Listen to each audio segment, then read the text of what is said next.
Hear from Dr. Kamola. Okay, sister, please share your experience with us. Assalamu alaikum, and very good afternoon, brothers and sisters.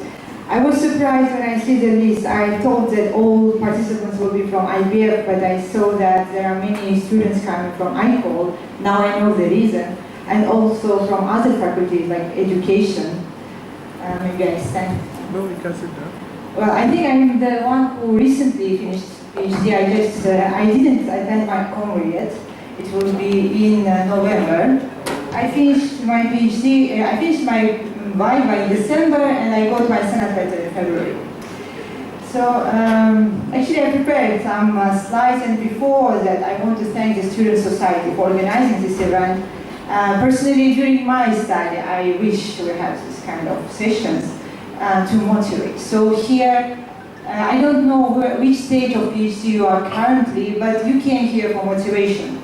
Else you will not be here, you will not allocate your time in this busy schedule. So inshallah, at the end of this 10 minutes, and maybe during the Q&A, I will try to do my best to leave you motivated. Shortly about myself, even though here many of my friends, people who know me, and I also see new faces. My name is Kamola. I'm from Turkey. I did my master's in Kuliah Science in financial mathematics. I did my PhD in IBM. So like basically looking at my study, 6 semesters, I finished on time. I graduated on time, and I strongly recommend you to graduate on time. Don't take too long. PhD is something you can finish on time. These 3 years given by experts to you, which know that it is doable in 3 years. No need to exceed this time unless you're a working person. And if you're working, actually you're getting your PhD in 6 years, not in 3 years, correct? So first semester I attended my courses. Second semester and third semester, because I am coming with the background of financial from a conventional side, I attended almost all master classes in IBF. Another semester, 1, 2, 3, fourth semester, third semester, I had a baby. So I was with her for a few times. Then I was lucky, I had my mother who was taking care of her. Then another semester, I did fellowship, 6 months in IFSB. So that time I sympathize with people who is working, because these 6 months I didn't look at my PhD thesis at all. And I finished everything in 2 semesters. Writing, starting from proposal defense until the end in 2 semesters, which says it is doable if you dedicate yourself. I spent two semesters in library, like sister here, we know each other there. I see faces, I know from library, sister doing her PhD in ICOL, and we know each other from library. So, can you please go to the next slide? I want to just share in a few minutes about do's. I have 9 points. I have more do's than don'ts. First of all, you have to dedicate yourself. What means to dedicate yourself? It means you have to choose a topic which really makes sense for you. Don't go for a topic just because it is something in trend, just because your supervisor suggested you. Of course, you have to consider that. Before choosing the topic, you have to read a lot. You have to understand what's going on and what's the issue you want to solve. If you really believe in your topic, you will do that. You will do that. It will make, this is the biggest motivation is your contribution, actually. Second thing, discipline. You have to be self-disciplined. What this means, every day you have to do something for your PhD. I know, because sometimes you will be demotivated, sometimes you will be lazy, sometimes you will feel sick or whatever. But if you don't have any time, at least write a sentence. If you can write a sentence, or if you cannot write a page, write a sentence, a paragraph, but do something for your PhD. At least read one article. When you feel very much unmotivated, go to library and look at PhD thesis, which already completed. Okay. Another thing, meet your supervisor on a regular basis. Don't make this gap. If your supervisor always unavailable to meet you, change your supervisor or get a co-supervisor. I was lucky. In this term I was lucky. My supervisor is Associated Dr. Adam Abdullah, Associated Professor Dr. Adam Abdullah. And I was lucky because he is very much punctual person. Whenever, if he says, I will meet you at 10 a.m., at 10 a.m. he will be waiting in his room. which was my big opportunity, I guess. Another thing, networking. Networking with your PhD colleagues, networking with industry people, networking with lecturers.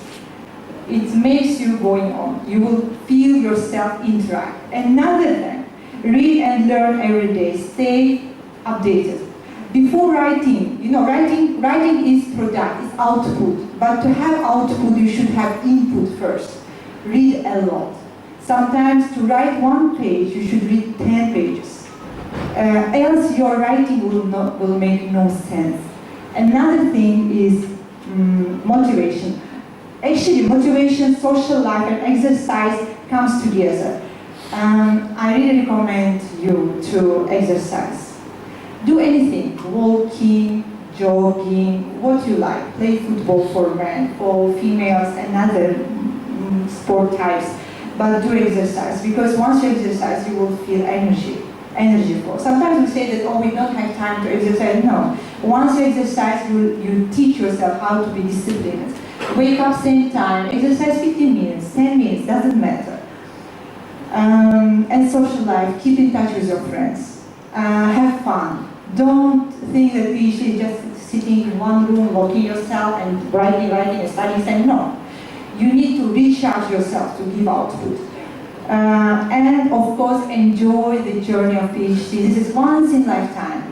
Maybe there are people who will have several PhDs, but actually it is once in a lifetime for most of us, right? So enjoy the journey. At the end of the day, you will be doctor, but make these moments memorable. Have a very strong network with your PhD friends. And remember one thing, that one day, all of you will be in very big positions.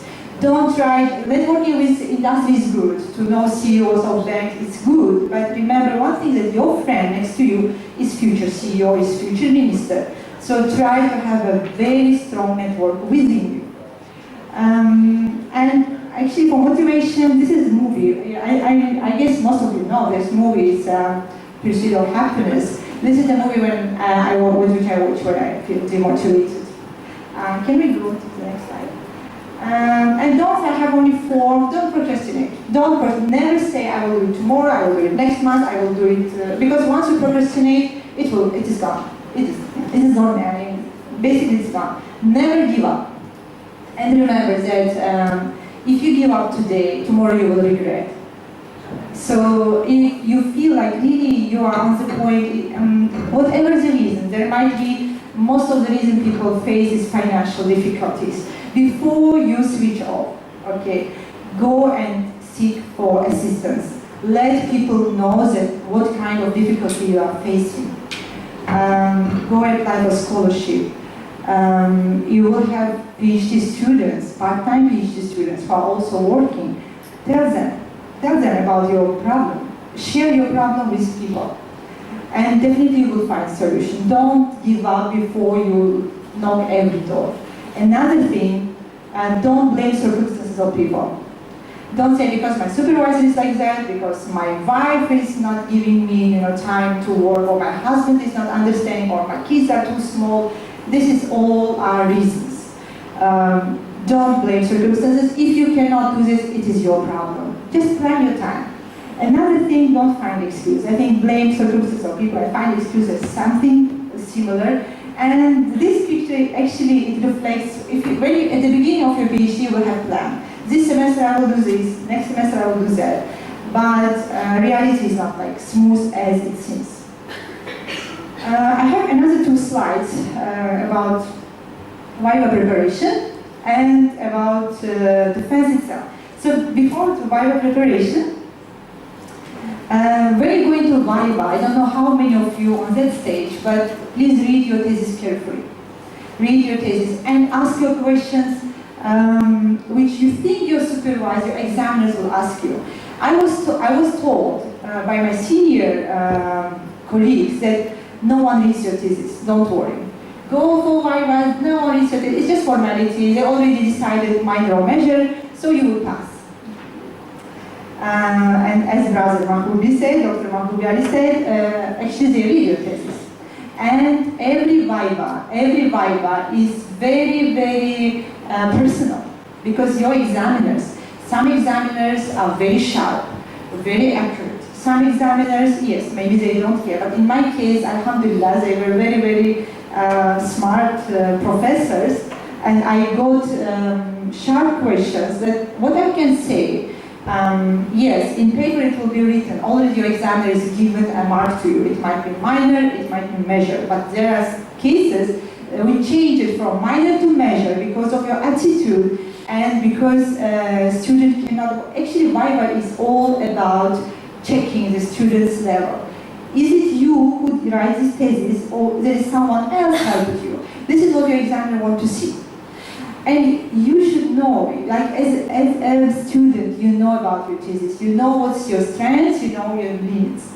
When it comes to questions, okay, just about my presentation, sorry I jumped, ask questions to yourself which you think your examiner will ask, know your strengths and weaknesses, and do mock Viva with your supervisor.